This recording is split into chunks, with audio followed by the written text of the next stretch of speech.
两位其实都还蛮有异性缘的。说哇，王一川，我可以跟你合照吗？我妈妈超喜欢你的。我们的政治人物都以前去庙口去那里故装嘛，网络就是一个庙口啊，关键就在韩国瑜啦，韩国瑜要出来整合嘛。所以你给韩院长打几分啊？现在的状况应该还有70分呢。那你给民众党8席立委打几分？38分。所以民众党对于民进党指控政治追杀这件事情，你们听到有什么反应？我觉得比较像他们在写科幻小说了。赖清德最大的缺点，主席在讲话的时候，你一定要跟他四目相视。大家好，我是王时琪，欢迎收看今天的《岂有此理》。我们今天摄影棚哦，哇，闪闪发光，为什么？因为邀请到2位帅哥来陪我玩，来陪我聊聊天啊。不用那么早做效果，好吗？镜头还没 take 到。热烈欢迎民进党政治会执行长王一川，大家好。还有民进党的发言人吴峥。各位观众朋友，大家好。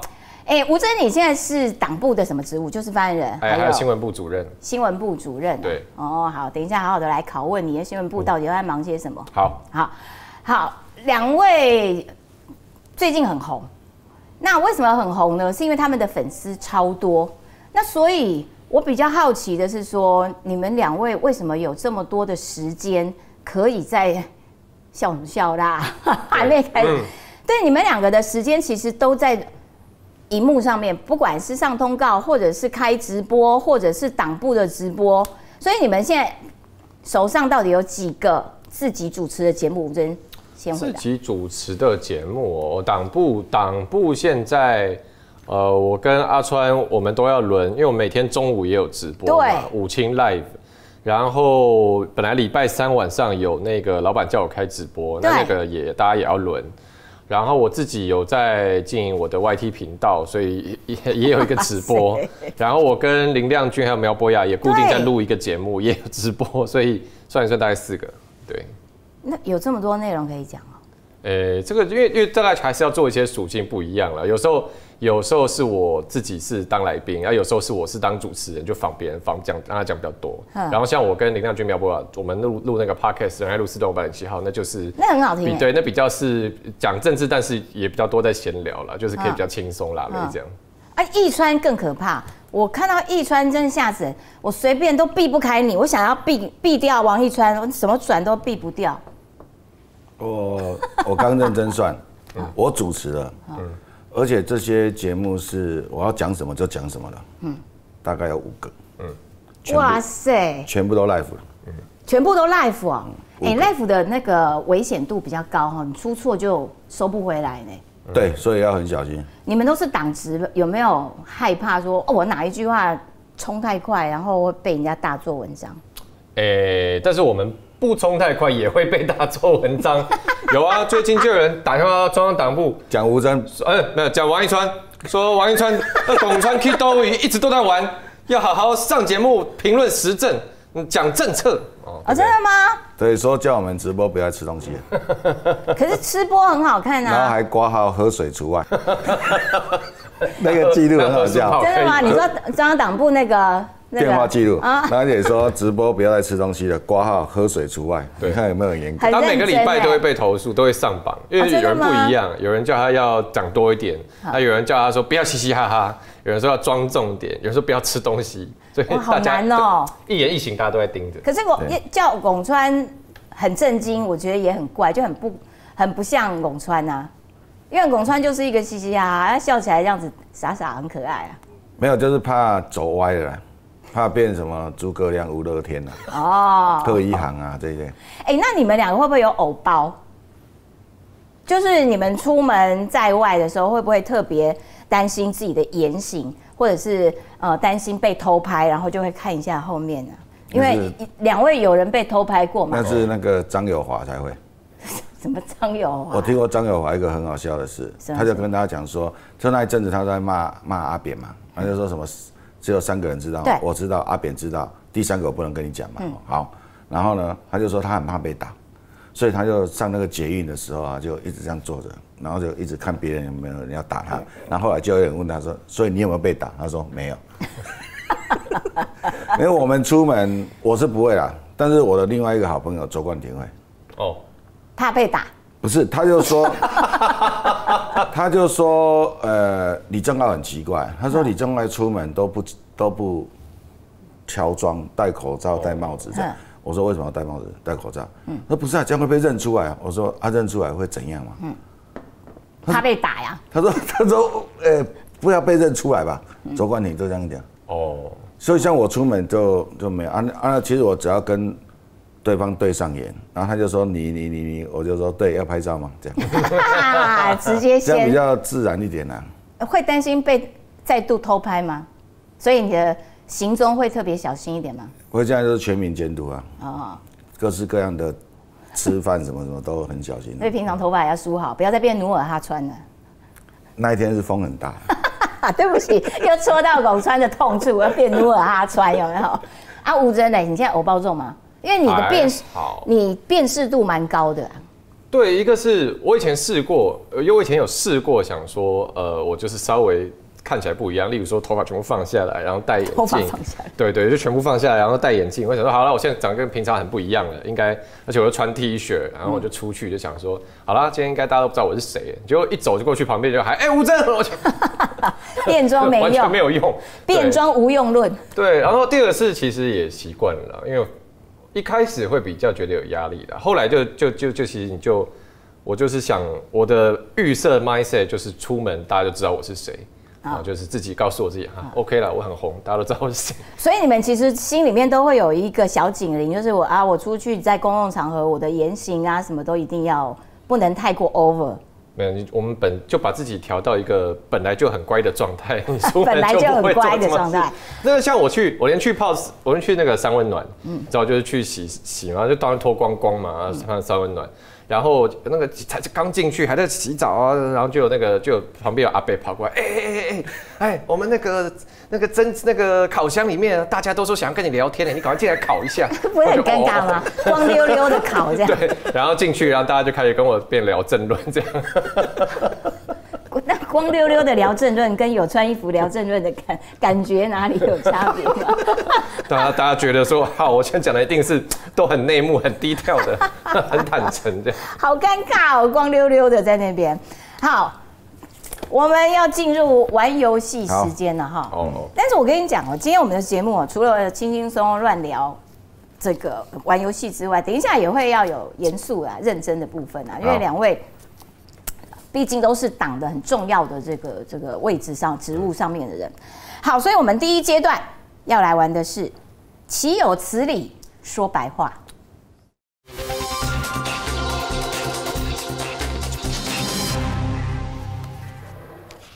好了，这个阶段说白话的这个游戏规则呢，就是两位手边都有一个白板，好，然后你们要在3秒钟之内，3秒钟把答案写在那个白板上面。好，这个阶段可以不用戴眼罩哈，就写在白板上面。然后我要翻一下我的题目在哪边。3秒那很快，火速啊，好。一般都会先给题目，你们制作单位都没有先给题目。题目只有主持人有，好不好？好，好，来第一题，赖清德跟蔡英文掉到水里，你们先救谁？快点，3秒钟哦，没有回答完的要扣分，不可以偷看别人答案。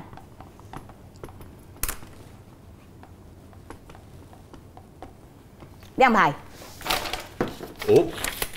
哎呦，不一样，为什么？为什么你不就咱清德啊？你每次那边清德啊、长清德啊、短很熟。因为清德啊，以前住海边嘛，万里嘛，他应该是游泳长大了。吴峥为什么不救蔡英文？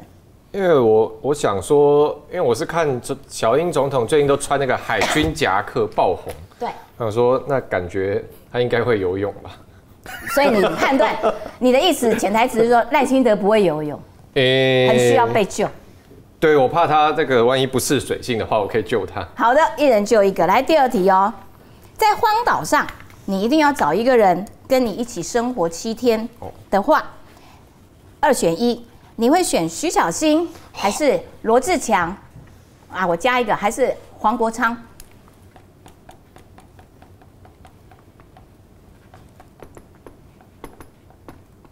来，亮牌。哇，巧心1票，我们选一样哎。巧心2票，为什么？为什么？一川先说，他比较好玩。怎样好玩？你要玩他什么？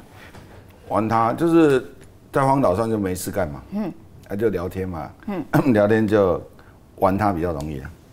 你不想跟黄国昌玩吗？那没办法玩。你们可以辩论啊！你逮到机会了，终于可以跟黄国昌辩论。你们没人听啊，只有猴子在听，猴子坐一排在那里听。还是你担心在荒岛上，黄国昌也不想跟你辩论？徐小新比较，对我来说，我的这个头脑比较能够赢他。哦，你赢不了罗志强吗？不是，他们的另外那2位的那种讲话的方式跟我频率差很多。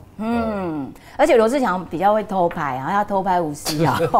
最近在立法院给他偷拍，有没有？好，吴峥为什么也选巧心？因为我觉得，就是说政治人物有时候大家会有那种上戏下戏，例如说黄国昌不是那个之前在立法院常常会突然抓狂吗？柯文哲插队了，好，那应该是上戏的。我觉得他私底下应该不至于这个样子，可是私底下黄国昌的话，应该就会就觉得忧郁小生，对，他就是一直臭一张脸。因为他也不喜欢我们嘛，也完全不会跟你讲话。那之前那个我们有那个访美团嘛，不是他那王定宇、黄国昌他们一起去1个礼拜，然后从头到尾别人旁边来一起拍照，我从角落生物，就这样。对，所以我觉得7天可能荒岛上还是要互相帮助一下啊，一直这样子那也很累。所以对，也会跟巧心互相帮助一下。巧心就我的理解啦，因为有时候以前在选区有碰过，私底下。就是他不要开启那个政治表演的模式的话，私底下还比较正常。哎呦，不错，恭喜巧心获得2票哈。好，来第3题哦，赶快擦白板哦。然后等一下一川的白板放在桌上这样子就好了哈。来第3题，最欣赏哪一位政论节目主持人或来宾？赶快写啊！啊，我要写吗？不然呢？最欣赏啊？对，最欣赏哪一位政论节目的主持人或来宾？刮胡限女性。那这种题目还要写吗？是不是100分？正确答案，标准答案只有一个。那也只能写这个而已啊。啊，你这样子就慢了，你这样没有诚意。还是吴峥很乖，吴峥好，吴峥优秀。对，而且这个主持人主持很多节目，没有都很优秀。对，这个岂有此理。这个什么要客诉的还有那个什么陪审团的这个很精彩的，得到那个离岛居民的认同。对，我个人是非常欣赏这位主持人，我觉得他真的是内外兼具了哈。不管是对不容易，颜值这么高，讲话言之有物。对，这一题吴峥得分，王一川扣分。对，我有迟疑了。对，有迟疑，而且前面3秒竟然不敢回答。好，来下一题哦。请写出朱立伦的优点。朱立伦的优点哦。对。朱立伦的优点是有多苦恼啊？朱立伦的优点，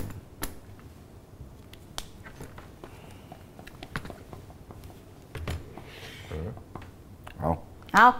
吴峥说统计很好啊，对他会计师。对，因为像去年在那个蓝白河。到底让3%是3%还是6%啊？朱立伦就说正负误差3%，那就是6%嘛，对不对？对。柯文哲就翻脸说哪有6%？但事实证明，后来统计专家出来说，对，朱立伦讲的才是对的所以柯文哲统计学没有学好，就被朱立伦诓了。哇，所以好，这个优点就是说统计很好。然后一川觉得朱立伦很稳哦，很稳啊，他很少讲话，讲话也没重点，就是很稳，不会粗暴。不会暴走，然后不会成为新闻焦点，大家忘了党主席叫朱立伦，对他比较没有存在感，蛮长一段时间没有看到他露脸。对，那国民党就是要稳，但因为国民党要出头的人蛮多的，像是这些很多的立委每个都争出头，所以这就牵连到下一题了。好，在立法院当中，你们认为谁最应该被罢免？被罢免了，谁最应该被罢免了？哇，想很久呢，好多选项太多了，很多人选。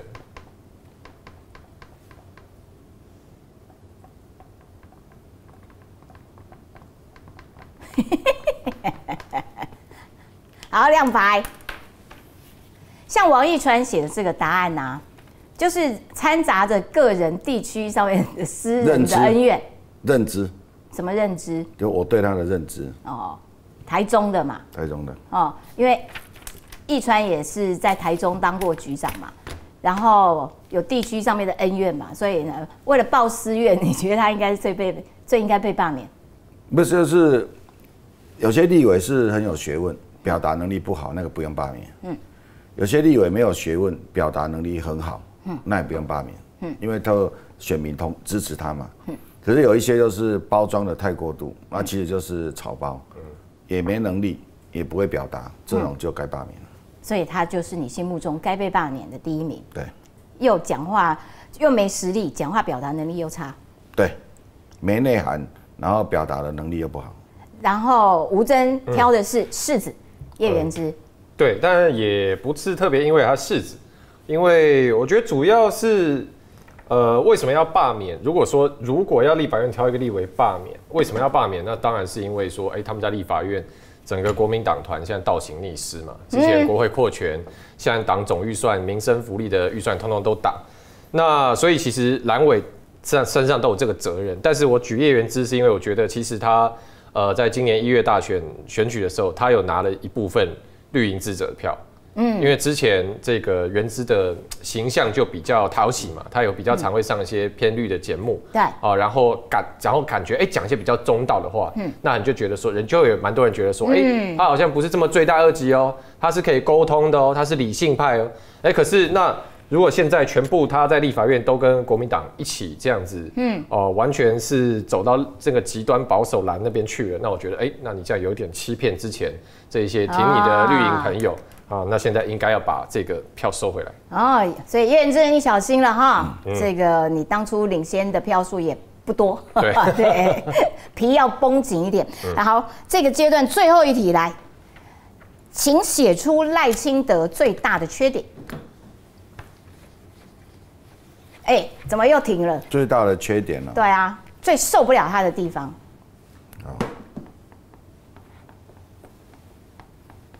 赖清德的缺点，你们最受不了的地方，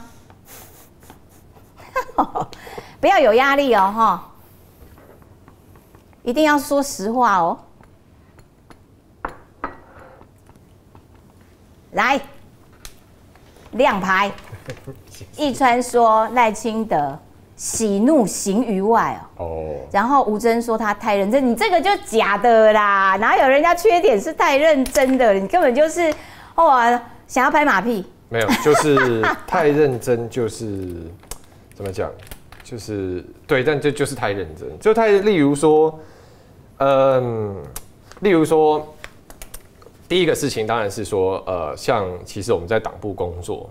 那主席会就是他其实有时候很关注我们的工作，就会盯到很细的事情，然后我就觉得说，其实这个有一些这个具体的执行面，还是我们来发挥了。第二个事情是说，就是说，你是说他把总统当科长做的？也没有，我觉得没有这样讲。我是说不是，而且太认真，意思就是说，我觉得赖清德总统的个性就是这样，他觉得什么事情就是好，现在做事情就是要做到。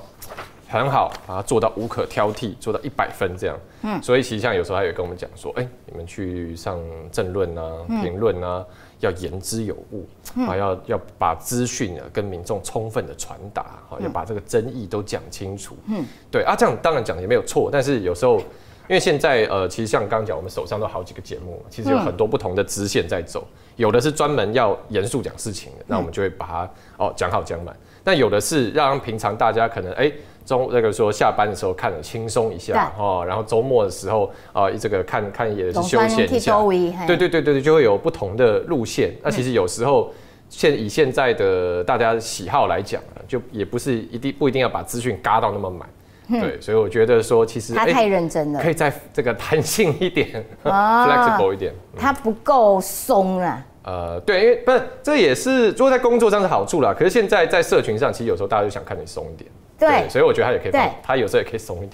一川觉得赖清德喜怒形于色，形于外，他有怒什么事情让你印象最深刻的？就是他的心情，其实走进中常会，从门打开走进的那一刻，你就知道今天的状况。有。举个例子，就他的表情，你就知道。他是哪？然后他同样讲话，就是同样讲同样的文字，他的表情会表达的是他讲这句话是认真的、开玩笑的，或者是他真的在生气。那他气什么会告诉你们吗？他会啊。所以他走进来讲话的语气，你们就判断啊，今天主席心情不好。但是都在会议的结束前。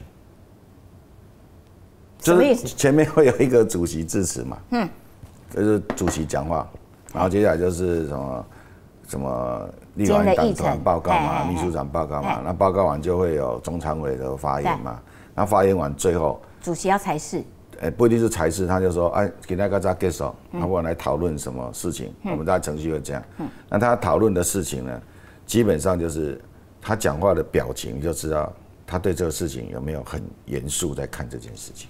举个例子，他有对什么事情不高兴？好，就是我们不是在讲说我们上节目的事情嘛。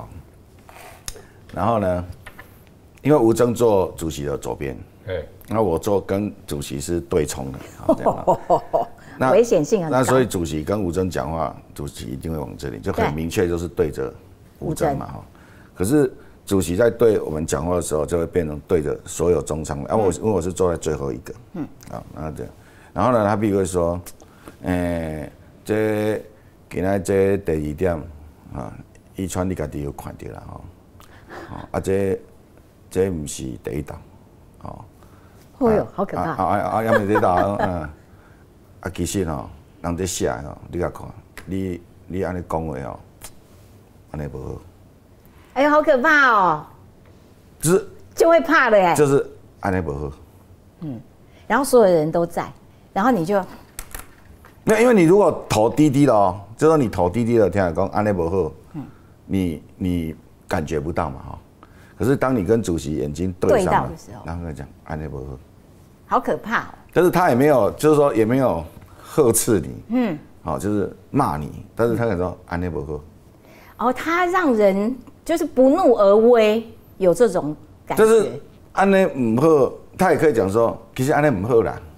对不对？你如果没有看他的表情，你是不太容易理解他讲这句话，他心里的真正的意思。可是当他讲说安内不好，跟你对上说安内不好，这样子的确有一些会让人恐惧的感觉。所以我觉得啊，就是说一个作为长官的人，他如果要严格要求下属。其实发飙、骂人、指着对方鼻子不是一个好方式。学赖清德这个方式，我觉得就你不觉得说，就会让王一川这种人惊。对了，安内不好。然后呢，讲完之后说，今天会议到此。是主席是，我下次改进。没有，就是你也没有讲话的机会啊。就安内不好，然后就结束了。好尴尬哦。就是你看，就是所以因为。怕死，他应该是真性情，就是主席就是一个很真性情的人，他想要表达什么，他就表达。我刚才讲说，同样的文字，你如果不跟他对上眼，你可能不是很理解他现在讲这句话的心情，所以就是每次他讲话，我们都要跟他对上眼，然后看他的表情就知道他对这个事情严不严肃，他是讲要很认真的在传达什么意思。还是有时候，因为很多就会有中常委聊一些时事，中常委聊一些法案啊，聊一些什么时候，那主席有时候就是会跟那个中常委说，这个应该是怎样，那或者是他会直接跟那个中常委讲说，这个事情其实是怎样，就其实是怎样，跟其实这件事情是怎样，那。语气啊，眼神。哇，你观察的也是蛮细微的。那吴峥，你有被主席骂过吗？当然有啊。真的，他骂你什么？我也是常。你常被骂哦？跟他差不多，中枪频率差不多。真的吗？你们2个都算是常被主席骂的人。对，而且他旁边坐戴伟山，为什么戴伟山都没有关？所以你是在建议主席下次要骂戴伟山啊？也没有了，也没有了。哦，所以戴伟山有人陷害你哦？没有，伟山表现的都很好。好，我们就是做的不够好才会被骂。所以你们2个算是党部里面被骂频率最高的，可以这样讲？没有啦，不是我觉得我刚刚讲那个有算骂吗？当然算啊，算叮咛啦。当然算啊，不然呢？你还想逃？不是他讲说安内伯后这样而已啊，那就很可怕了啊！不然呢？不是你对主席这么不敬哦，主席都跟你说安内伯后啊，你还不觉得他在骂你啊？不一定是骂啦，但就是分享意见，因为他如果没有这个提醒哦，可能会越走越歪。对。啊，其实像我们常常对外面在讲因为你身份就有一个党什么的嘛。对啊。所以，比如我们讲到性别，性别议题，讲到宗教，讲到这种族群，讲的就是在大家的认知上，这种题目不能够有这种所谓的歧视啊、偏见的这种东西的时候，如果没有这种，譬如说主席这种，或就盯你一下的话，你搞不好越走越偏。那越走越偏，你有可能有时候会讲出不得体的形容词啊。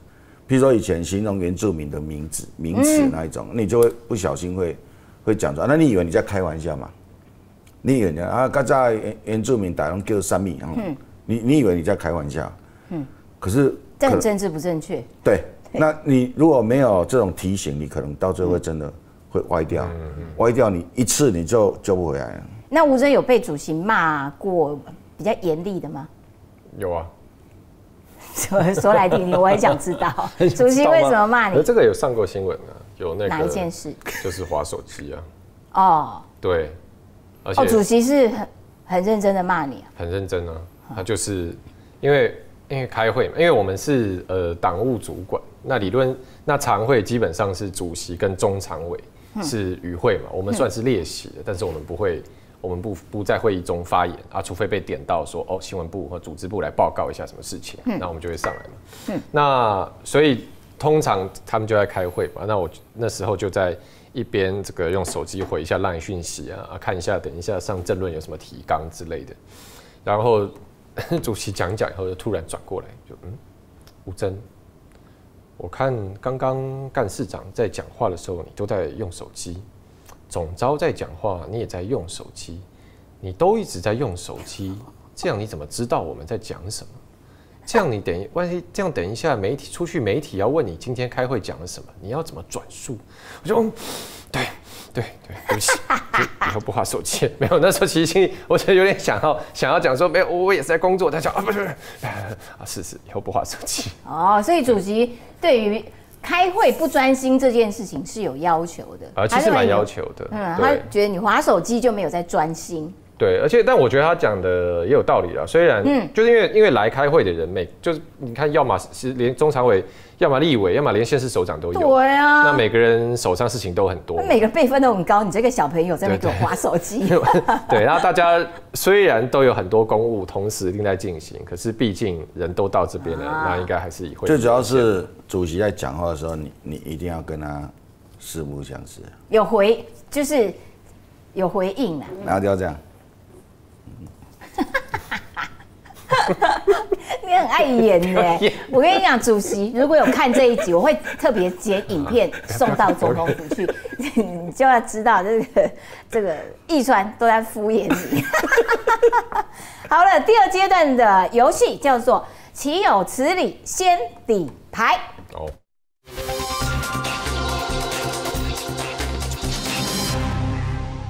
好的，我们这个阶段的游戏规则是2位手边都有一个眼罩，我们要戴上眼罩才可以回答哈。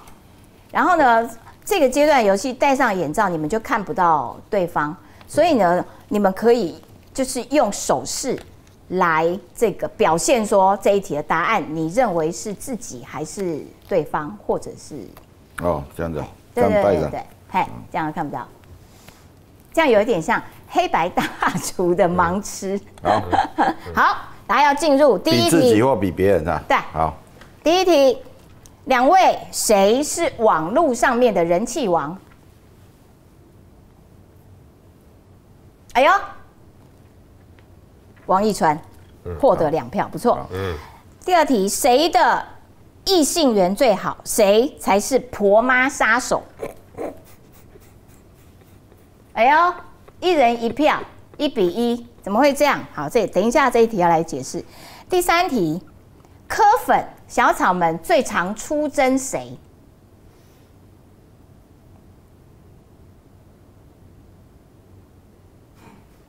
哎呦，奕川2票。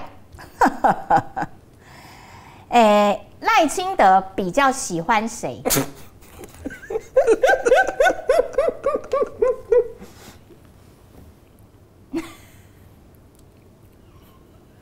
快点呐！就没有啊。奕川1票。好，下一题。谁说台语说的比较好？啊，这边讲哎。谁唱歌比较好听？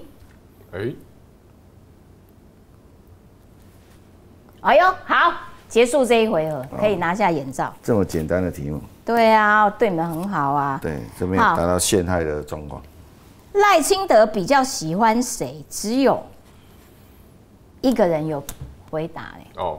然后吴峥觉得赖清德喜欢翁川哦，为什么？你吃醋吗？因为他这样听起来应该在场会上，川哥还是被点到多一点。哦，就出彩比较多，所以赖主席会比较常点到。因为关于他的电话常常打进来。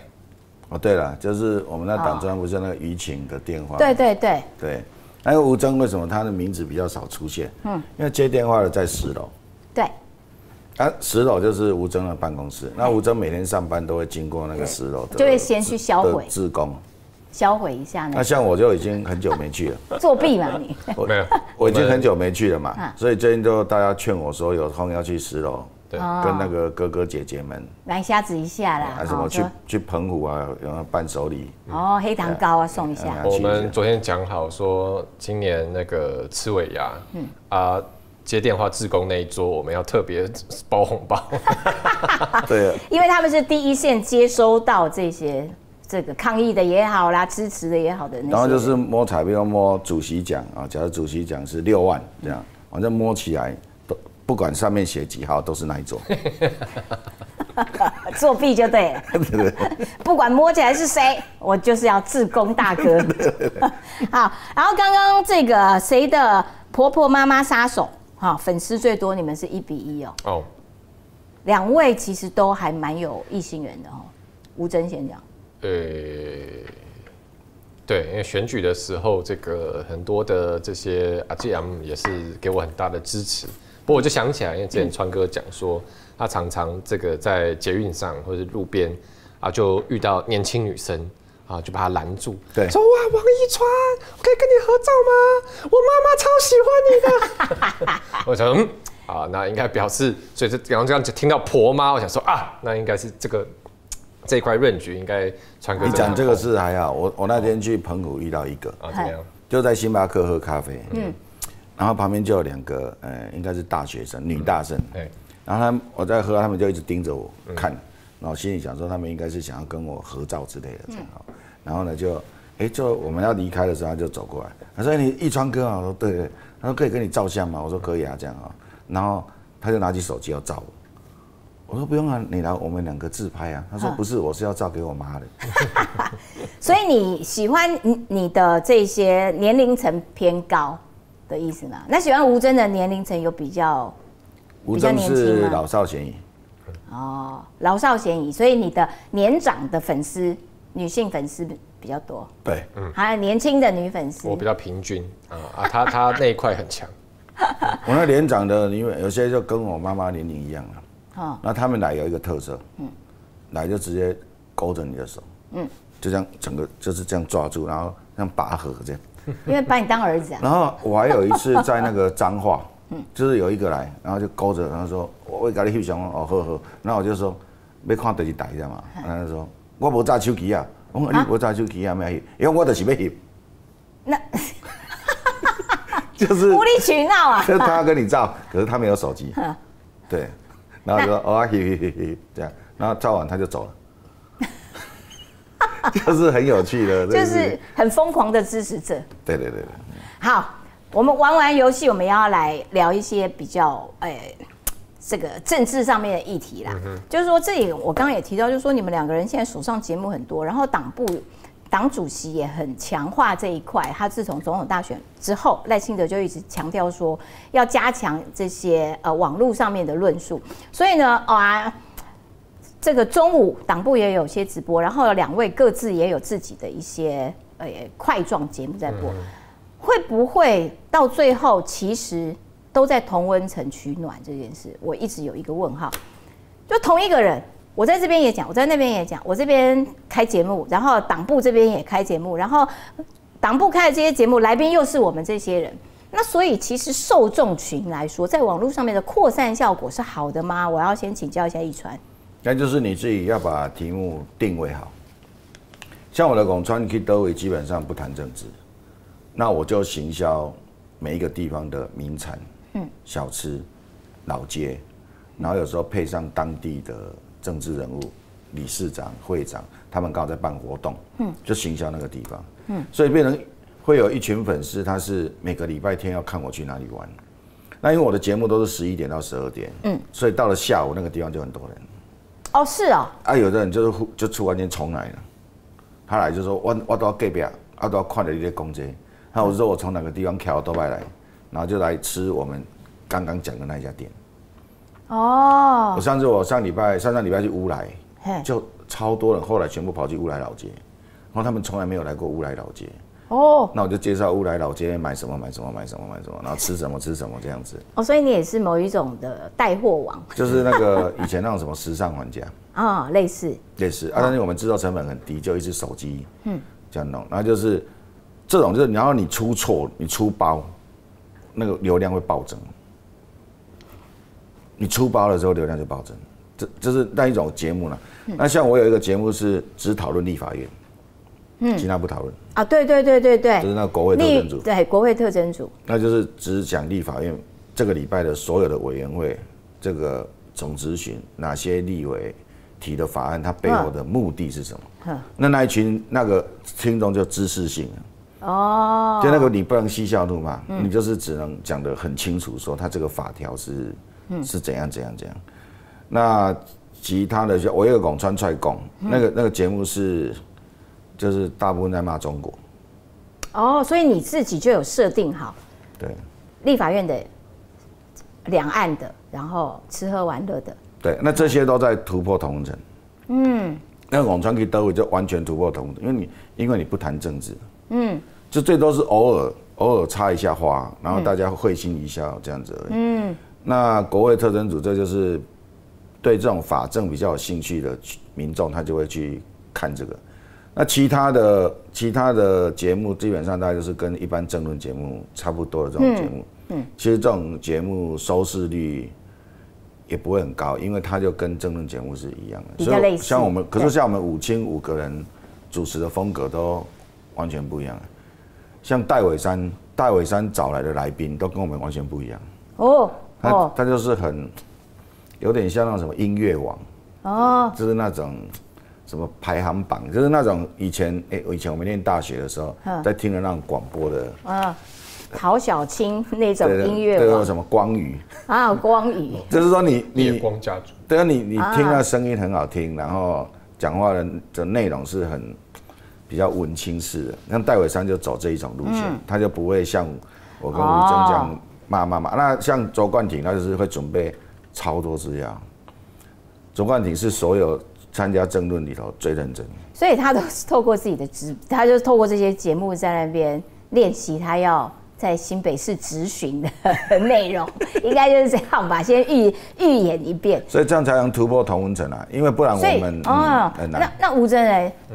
你觉得说有打破同温层这样子的，或者是吸收到年轻粉丝这样子的效果吗？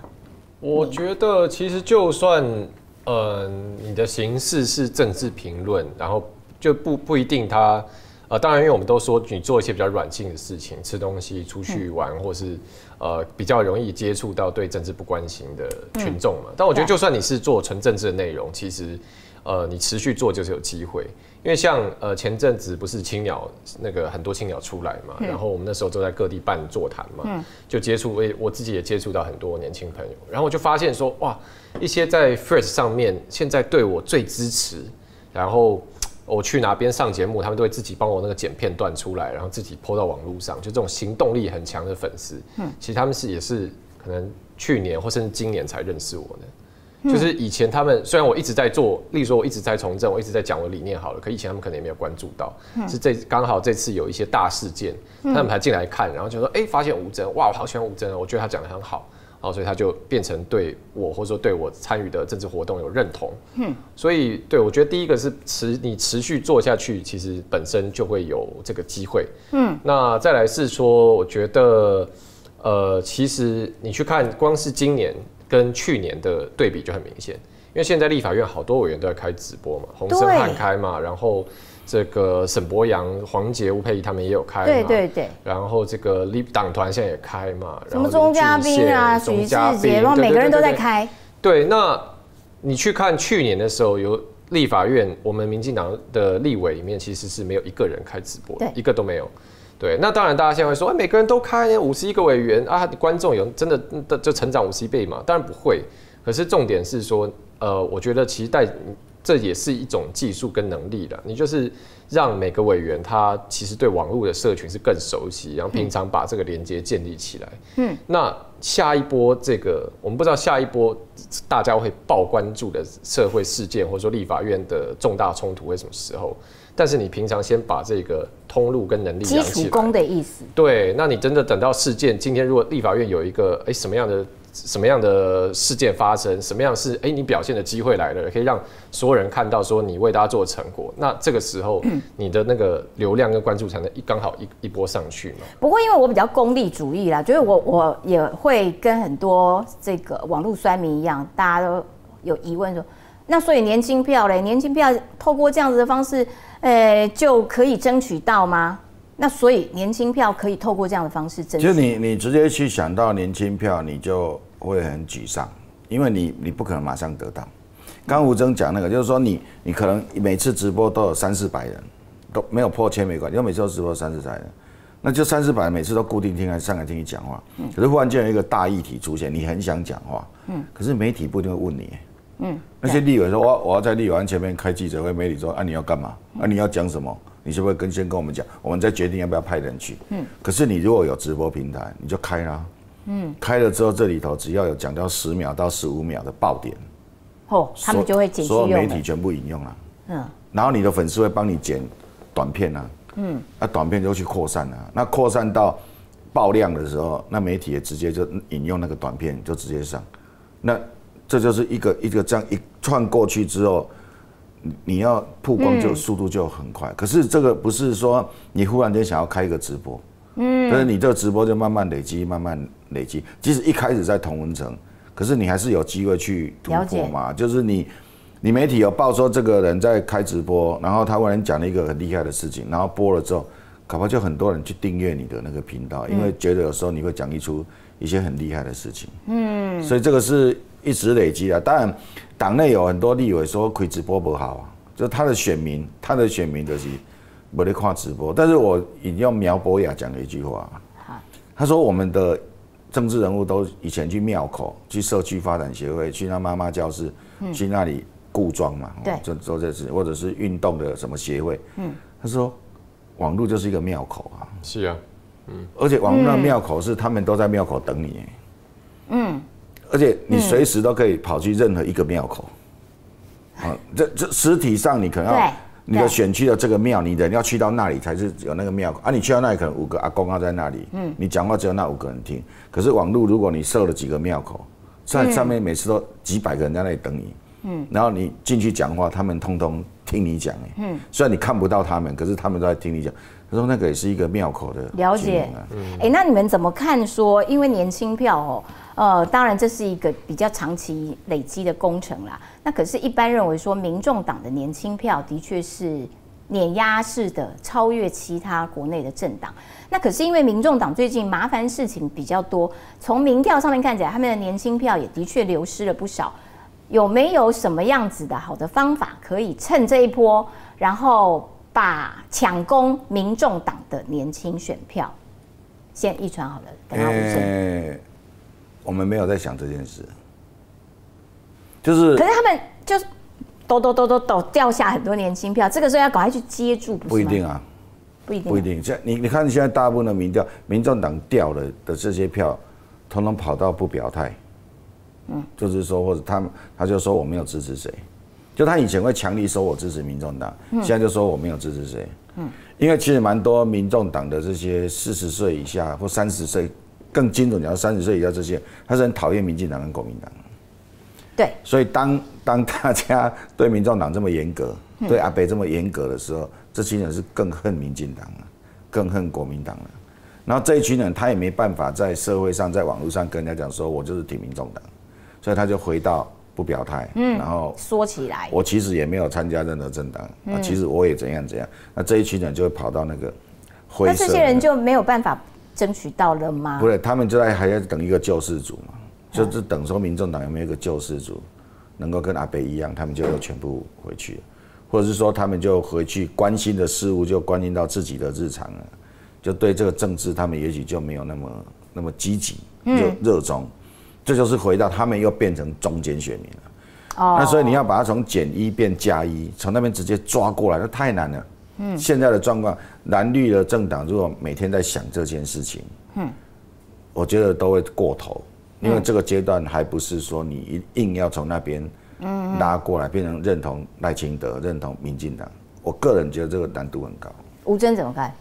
我比较是供给跟需求的这种想法啦，就是我们把政治比喻成商业好了。假设例如说汽车好了，那例如说民进党可能是油车，好，例如说福斯好了，好。油车当然好不好？很好，油车很稳定啊，对不对？技术很成熟，那而且我全台湾这么多加油站，我走到哪都不用担心会跑不动，它支撑起我们整个交通。那问题是也有年轻人喜欢电车嘛，觉得电车潮啊，对啊，电车起步快啊，电车没有排废气，哇，减碳啊，他觉得我这是新价值，这很棒，对，好不好 ？OK， 那这是大家不同喜好。那现在假设民众党是一家卖电车的公司好了，最近爆发很多弊端了啊，财报作假啦，啊那个零件根本不行啦，啊里面其实用的根本不是啊，你说是外国制就是中国制等等，好很多问题。那所以现在有一些年轻人对这家电车公司失望了啊，他们会回来开油车吗？不一定嘛，对不对？因为他本来他就是喜欢新的，他想新的嘛，所以你就跟他讲说啊，你看那些电车就是不好啊，你还是回来开油车，油车可靠啦，油车维修容易啊，他也听不进去。所以我觉得所以要怎么样去如果说我们想要去争取这些喜欢所谓的进步价值、新价值的年轻选民的话，那应该是怎么样我们自己也把这一块凸显出来，因为通常如果是在商业上，那可能这个大公司它底下会有个子品牌嘛，就说我们这个专门现在是做新创的，专门也是推新产品的啊，你喜欢新的东西，我们专门有一个产线是做这种，对，所以我觉得比较不是去跟他们说教说，你看你们本来喜欢错了哦，那这个我们是还对的，应该是看到说，他们是在民众党或者说柯文哲身上看到什么，那怎么样？他们觉得说，我想要创新，我想要不同，我想要改革，那我们是也把我们这一块展现出来，才能有可能去把这些人争取回来的。所以应该说，他们现在在调这些支持度，然后但是还没有到他们要选择另外一个支持度的支持者的那个时间点，可能在中间的一种冷静期。等到冷静期过了之后，他们可能会有自己新的一种选择。所以民进党并没有一种很功利的想法说，趁此机会你调我就赶快抢，没有这种，没有这种，实务上难度非常高。另外一个问题是说，尽管民进党是中央执政，可是在立法院什么东西都推不动，所以事实上这个政府在执政的并不是民进党，就是这个僵局要怎么样子解开。那赖清德主席曾经讲过说啊，我们这个举手输了，但是要赢得论述啦。但谁理你啊？票输了就是输了啊。所以民进党想推的东西就是推不动啊，怎么办呢？包括现在中央政府总预算也没有办法这个复委啊。所以如何打破僵局，让民进党成为真正的执政党这件事情，奕川怎么看？其实就是从这个总预算或者从这个什么宪法法庭的人数来计算的话，就很简单，就是国民党跟民众党就是要让这个政府很难运作，或者根本运作不下去，所以在这个总预算这件事情上，你说拿26亿来换3兆，如果一个很功利、很现实的阁揆，他说26亿啊，我给你62亿，你其他都让我过。我们以前在县市议会就这样啊。我以前在台中的时候，我们有1年的总预算，只砍一个东西，就是王义川的特支费，就这样。大家是有多讨厌你？对，然后那个议长就协调说，川那里的特支费你就同意拿掉，今天就会过了。就这样，那最后就是大局为重哈，那就我那1年没有特支费，就1整年没有特支费，就是他们很讨厌我。那但是现在卓院长在讲的，这是一个就是说必须建立的制度嘛，就是说你去立了一个法，然后也没有裁员，然后就逼中央政府一定要编这笔钱，因为像这种几亿的事情，这个过了，后面会不会有个260亿的？就忽然间加了一个260亿，下一次就2600亿了，再来就2亿6千万。按那意思来讲，按那的行政权就给你们弄就好了。好，那这个事情到底有没有违宪，有没有什么？那最后就是有一个宪法的法庭，需要去处理嘛。那他就干脆让你宪法法庭不能开啊。对啊，我的意思是说，人家就会打连环拳呐。他总预算，然后有这个宪法法庭，然后还有这个罢免，就是说他会民进党推的任何东西都会被挡掉。那这件事情要怎么办？宪法法庭才是关键嘛，就让你这个大家对他有没有违宪这件事情无从解释就无从解释，因为你不知道要去问谁。所以卓院长不是举一个例子说，最后找那个小保官嘛？对，吃点餐。对，那如果到最后那个老板说小保官没有用，我们不找小保官，小保官就根本就是没有用的职位，我们不找他，那就是跟这个宪法法庭就让你开不成一模一样。那所以有人在网络上讨论一件事情，他说，那以后通过了这个法，那行政院长可不可以不要附属？立法案不是过了吗？那过不是要行政院要附属送给总统？那我不附属，这样有违宪吗？那你去解释。那你去宪法法庭。宪法庭如果开不成，那宪法法庭也开不成。逻辑上就是这样。所以这是民进党想出来的一个招。没有，这个是网络上有人在提这个逻辑上就讲那个逻辑，就是说立法院通过了一个，然后行政机关说窒碍难行，所以他就跑去宪法法庭说，那个通过那个不行嘛那所以如果现在立法院通过之后，那行政院就我也不会附属你那立法院说你不附属我，怎么可以在你这个违宪？你这个行政院长摆着要签名，然后送给总统3日后公布，3日后实施后公布。那这个时候立法院说，那我要去跟宪法法庭请他释宪。宪法法庭不是被你们毁了吗？宪法诉讼法庭所以好，那你就说你没办法释宪的，那你就是这个阁揆藐视国会藐视立法院，巴拉巴拉巴拉，你给我下台。所以你们会支持就干脆倒阁吗？没有，你要讲不是就叫你下台对不对？下台是不是倒阁？对啊。好像没有，你要自己辞，我没有要倒阁，你自己辞。那我没有要辞啊。你说你没有要辞就违宪，那违宪你再去解释。那时候就成为一个我在讲的是一个逻辑啦。但是政治现实上会不会搞到这种僵局？应该理论上看起来不会啊。可是逻辑上就这样嘛。那逻辑上是这样的话，这个我也不知道学宪法的老师们，或者是学这种行政法的老师们，他们怎么看待？就是说那。如果真的有一个行政院长，那我不附属可以吧？那你去找宪法法庭那如果走到这一条路，这网络上的人在讨论这件事情，如果走到这一条路，那谁能解这个僵局啊？对，没有办法。总统可能要开院纪。那你倒阁，我就给你解散国会。你倒我阁嘛？对。那我。就大家有一种恐怖平衡，对，可是这个也蛮有趣的。我想请问吴峥就是说你会不会常碰到很多人就会跟你讲说，很多支持者会跟你讲民进党不好啦，你看这个举手都输人家这样变得什么事情都没办法做啦，民进党你们要想一个办法出来啦，来对抗蓝白的联手。有常常听到，最常听到就是说，那怎么办？那现在啊，立法院在乱搞，不能这样下去了，要罢免啊，通通要罢掉。哦，这种是最常听到的声音了。那刚刚阿川讲的，我觉得那个是终极的情境了，就是假如宪法法庭真的被瘫痪，因为这跟打篮球一样嘛。如果有一边打篮球的时候一直架拐子，通常裁判就要吹嘛。而如果裁判你又把他哨子拿掉，不让他吹，那之后怎样？一定是另外一边可以堵拦，我也架回去嘛。最后两边又打起来。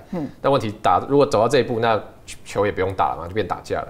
所以这是终极情境了。那我们现在都还是希望说，其实一层一层推回来。那假如总预算一直卡下去，我觉得包含党、包含行政院，其实要跟社会解释清楚，就不是很多事不是我们不做，因为按照预算法的规定，如果总预算一直不过，那就是过往例行性的业务继续走嘛。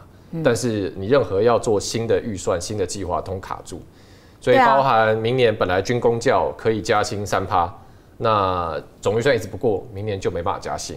那本来明年的夜班护理师的这个相关的薪资津贴，对，可以调涨，但是明年也没有了。啊，本来这个明年有一些癌症筛检的全国41经费，哇，那我们也要跟大家解释清楚啊。本来政府已经规划好，明年要给大家补助更多，但是蓝白不给我们预算过嘛，那就变成说大家没有办法享受到这个福利。所以你们到最后的诉求就是说。反正到最后受害的是全民，这样子的论述来回击蓝白的立法院的联手咯。我觉得这个是一定要去把它讲清楚了，因为可是除了总预算之外，因为所有的案子都是一样没哪要干嘛都过不了。国民党的内部他们也很多意见国民党，你说台北的立委没有什么感觉，那你那个中部的呢？中部这些立委呢，宽恒就很担忧他们的交通建设，他们的捷运嘛，对啊，然后铁路这个立体化嘛。那你说南投的立委彰化谢依凤，他谢依凤要选，可是他们也会有自己的应变方式，譬如说他们会去跟选民说啊，我们就会拼命争取民进党不给我们钱，把你的立法院就没有过所以为什么经常会讲说你国民党立委要倒几级你不能一手来要钱，一手又把它挡住。好了，那你挡住，你说我最终还是会给你呢？最终还是会给你，那你现在为什么要挡呢？就是我最终还是会给你，那你为什么现在要挡呢？你国民党要跟大家讲，就是国民党内部有这种压力，所以如果都没有这种压力，就现在不会再协商了。如果都没有压力，就干到底，就是我就不让你过。你说什么公教人员加薪3%，你不到通去骂民进党。所以到最后还是只能透过这种不断的解释的方式来让大家了解现在蓝白的关键就在韩国瑜啦。因为其实对，就是要韩国瑜要出来整合嘛，整合大家意见。韩院长也有召集朝野协商啊。其实立法院里面就算是蓝营，我觉得那个内部的意见也会变化。像其实例如说现在在炒原住民进法补偿这个事情好了，1公顷的原保地本来是补3万嘛，那高金素梅主张要补到6万了。那事实上行政院本来已经今年要编到补到4万，对，所以不是没有要给更多钱，已经给了，只是高金要更多。那现在行政院的在最近的协商其实行政院说好，那大家都说协商要再各退一步，那我们再退一步那如果因为行政院算财源可以支撑的是大概就差不多1年是提3万提到4万，那如果立法院愿意把之前修的法案从6万改回4万，那今年行政院想办法从其他地方挤一些钱出来，变成4+2，对，变成今年有叫+2，那这样好不好？那我至少让你今年你回去还是可以跟你选民交代，风风光光的，哇，我今年帮大家争取特别多，但之后就说，我们实在没有办法常态性，所以今年我们筹要提其他地方挤钱出来，但是之后还是回到1年4，这样好不好？那你看，其实这也是一个来回嘛。那其实，就我们了解，其实很多国民党立委已经觉得说 ，OK， 到这样 OK 了，反正我觉得你也行政也有给我们面子了，对，你有退让了，两边都各退一步了。对，在立法院我是大当家你行政要听我的其实很多国民党立委觉得 OK，可是高金还卡住，所以现在这个事情又卡住。可是你觉得院长应该表现得更积极一点来处理这些朝野党团意见不同的？因为他讲是国民党的区域立委有压力嘛，所以你给韩院长打几分他的表现？他现在还可以啊，他现在如果现在的状况应该还有70分呢。哦，觉得还可以啦，但是就是现在的状况就是民众党嘛，因为民众党没有区域。那你给民众党8席立委打几分？38分。哦，为什么是？为什么有一个尾巴？就是不到40分。哦，不到40，死当。对，因为50还可以补考嘛。对，就是连40都不，因为他们没有区域立委，所以他们完全没有压力耶。就立法院每天这样无法被罢免，没有，就立法院没有进展，对他们完全没压力啊。可对国民党的区域立委来说，那个压力很大。他在地方上，你说新竹、苗栗的这些立委没有压力吗？他们压力也很大。他们原来答应的这些诉求啊，或者是争取的建设，行政院之前都答应的，可能今年要拨款了，要开始做，要发包了，现在全部停。好，我跟你讲，因为我们今天时间的关系，实际上最后的1分钟，最后有一个问题，关于柯文哲最近设的案子哈，赖清德有没有任何相关的谈话过？就大家都在，因为民众党一直指说这民进党政治迫害。其实因为从柯文哲的案子开始，我们其实对发言人跟对我们来说，我们在上政论节目来说，我们当然听到党都对这件事情有没有要我们怎么样，或者是怎么样，对不对？那有没有？就是没有。赖清德从来没有，就是不会相关的。不知道我是不知道他是不知道还是什么，就是因为你知道我们中常会开会啊是没有秘密的。对。那一天我们2个主席讲说什么要庄重一点的这件事情，我们2个都还没离开会议室，外面就知道了。记者就传来了，我说你们被骂了。我说骂什么？我说主席刚刚不是骂你们吗？我说他骂我们，然后我去参加政论节目，一走进去，所有来宾就说：“给他一个无证给我没有。”就是我们的中常会是没有任何的这种秘密的，所以对主席来说，他怎么可能去下跟柯文哲案的任何指示？甚至连民进党几个民意代表后来有案子的这些事情，他也没有评论过。对，他也没有评论过，完全没有就对了。对，所以民众党对于民进党指控政治追杀这件事情，你们听到有什么反应？就这个一笑置之哈，这4个字不能用，因为黄国昌会生气。我觉得比较像他们在写科幻小说了。你觉得民众党其实比较像在写科幻小说？对啊，因为就完全没有这个事情嘛。那反而是外界不是对于案情有很多的关心嘛？例如说橘子是不是要列被告什么什么？反正他们每次都出来说是科幻小说乱讲一通，但后来都成真嘛。所以我觉得比较是他们的想法跟现实脱节了。好，今天非常感谢2位帅哥来到我们岂有此理哈！下次有机会我还要借重2位的这个人气，好再来帮我站个台，好吗？谢谢，谢谢2位，下次再来，拜拜，拜拜。